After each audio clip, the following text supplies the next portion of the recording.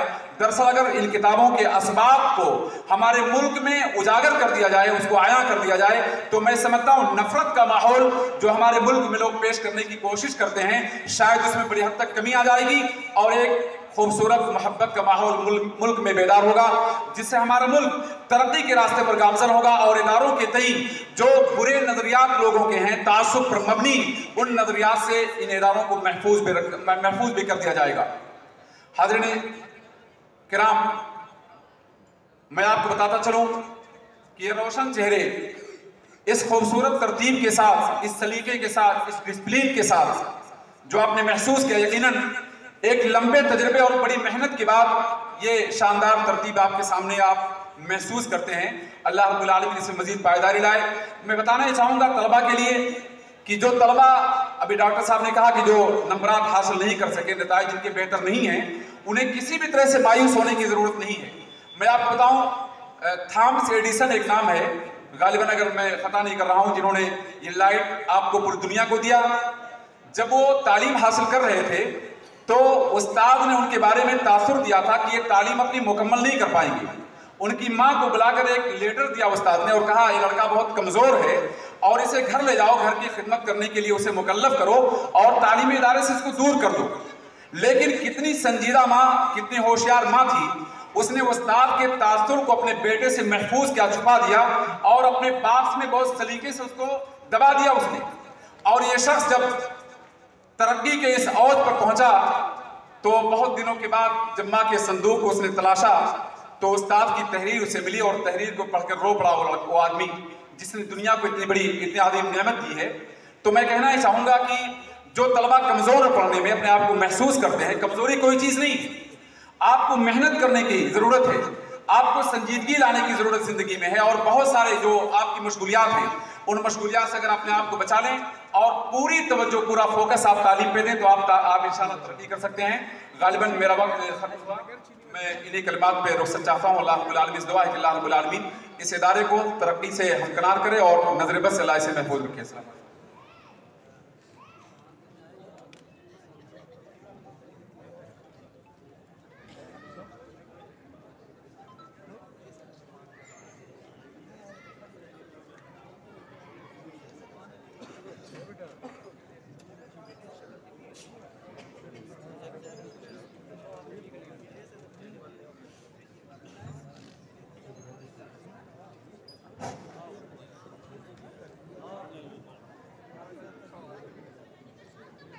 जज़ाकुमुल्लाह खैरन अहसन जज़ा। आपने अभी शेख अब्दुस्सबी मदनी हफिज़हुल्लाह वकीलुल जामिया जामिया इस्लामिया दरियाबाद के कीमती कलिमात और नसाए समात फरमाए।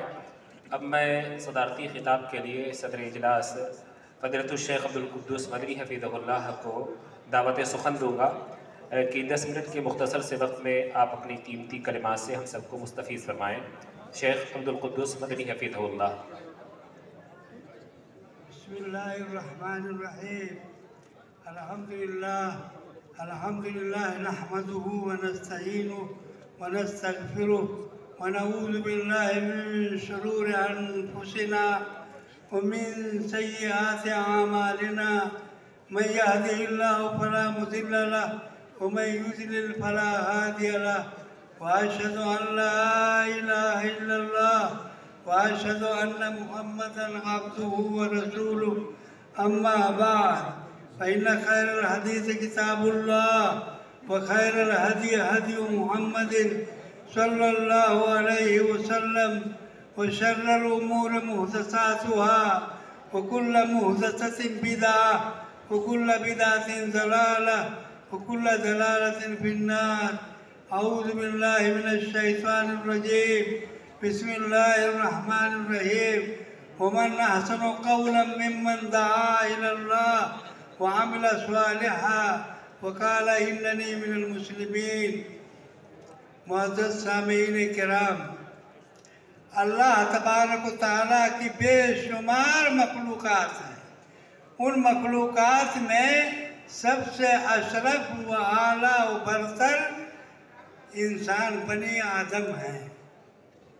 जैसा कि अल्लाह ताला ने सूरह इस्रा में फरमाया, वलक़द कर्रमना बनी इसराईल व हमलनाहुम फिल बर्रि वल बहर व रज़क़नाहुम मिनत तय्यिबात व फ़ज़्ज़लनाहुम अला कसीरिम मिम्मन खलक़ना तफ़ज़ीला। कि हमने बनी आदम को इज्जत बख्शी, व हमलनाहुम फिल बर्रि वल बहर, और उनको खुशकी और तरी में उठाया, यानी चढ़ाया, सफ़र करवाया। वो रज़क़नाहुम मिनत तय्यिबात, और उनको मैंने किस्म किस्म की रोज़ियाँ, अच्छी किस्म की रोज़ियाँ अता फरमाई। वो फ़ज़्ज़लनाहुम अला कसीरिम मिम्मन खलक़ना तफ़ज़ीला। हमने जिनको पैदा किया है उनमें से अक्सर लोगों पर इनको फजीलत बख्शी, और इंसानों में सबसे अफजल व बाला व बरतर मोमिनीन सालिहीन हैं। जैसा कि अल्लाह तबारक तआला ने सूरह बय्यना में फरमाया, इन्नल्लज़ीना आमनू व अमिलुस्सालिहात उलाइका हुम खैरुल बरिया।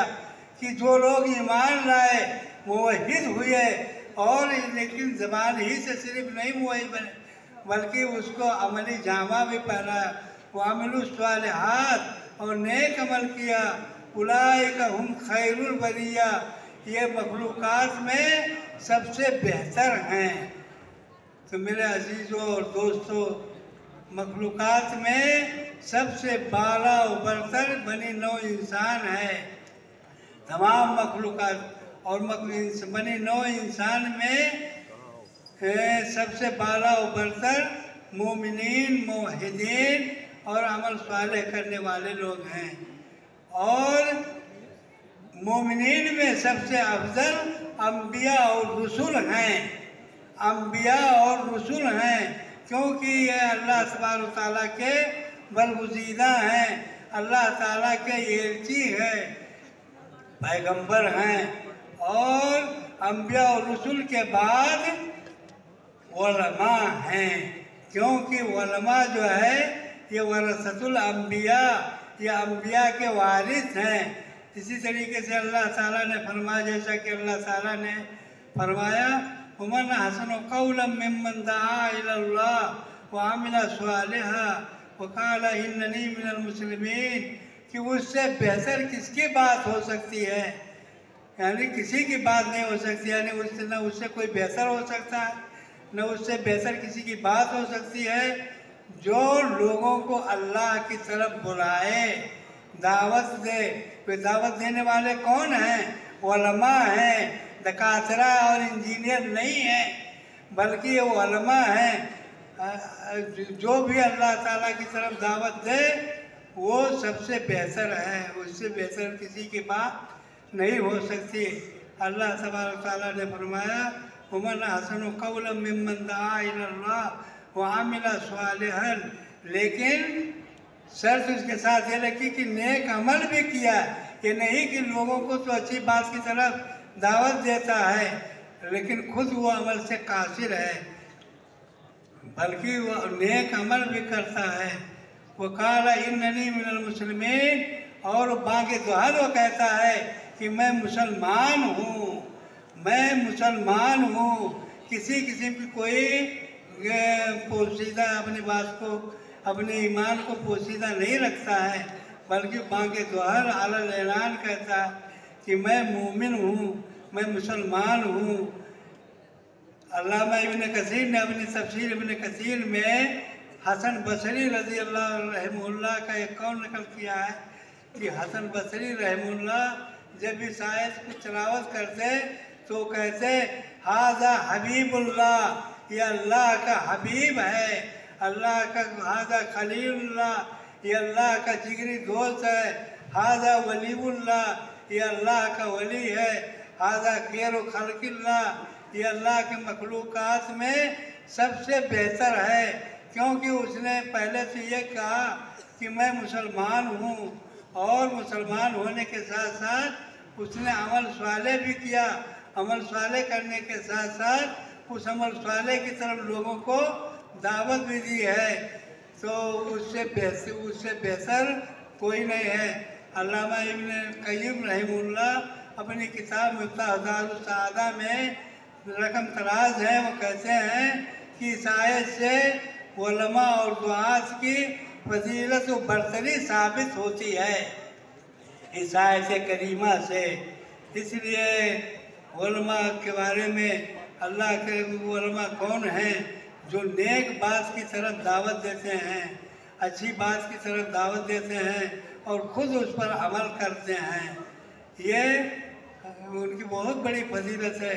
सही मुस्लिम की रवायत है, मन दआ इला हुदन फलहु अजरुहा फलहु अजरुहु अजरु मन आमिला बिही बादहु, कि जिसने किसी हिदायत की तरफ लोगों को बुलाया, चाहे वो अपने कौल के ज़रिया से, दर्स व तदरीस के ज़रिया से या वाज़ व नसीहत के ज़रिया से, जिसने हिदायत की तरफ लोगों को दावत दी, तो उसको इस दावत का तो अजर सवाब मिलेगा भी, उनका भी अजर सवाब मिलेगा जो उसकी बात पर अमल करेंगे, जो उसकी बात पर अमल करेंगे।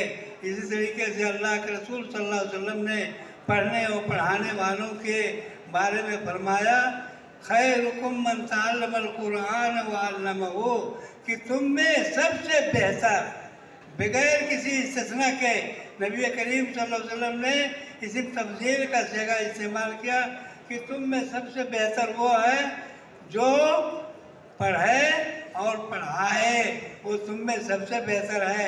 लेकिन बड़े अफसोस का मकाम है कि आज पढ़ने पढ़ाने वालों को, कुरान की तालीम हासिल करने वालों को हकीर समझा जाता है, जबकि अल्लाह के नज़दीक वो सबसे ज़्यादा बाला व बरतर है, क्योंकि वो अल्लाह के कलाम को याद करते हैं, अपने सीनों में पैवस्त करते हैं और इसका विरद करते हैं। और कुरान याद करने की, पढ़ने की कितनी बड़ी फजीलत है, इस हदीस से अंदाज़ा कीजिए जो इसको अब्दुल्ला बिन मसूद रज़ियल्लाहु ताला अन्हु रिवायत की है। वो कहते हैं कि मन करा हरफ मिनल कुरान फलहु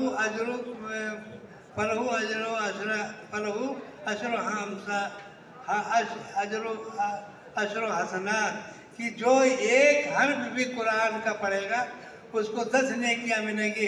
वो कहते हैं कि मन अला माकुल अलिफ लाम मीम हरफुन बल अलिफुन हरफुन व लामुन हरफुन व मीमुन हरफुन, जिसने अलिफ लाम मीम पढ़ लिया तो उसको 30 नेकियां मिलती हैं।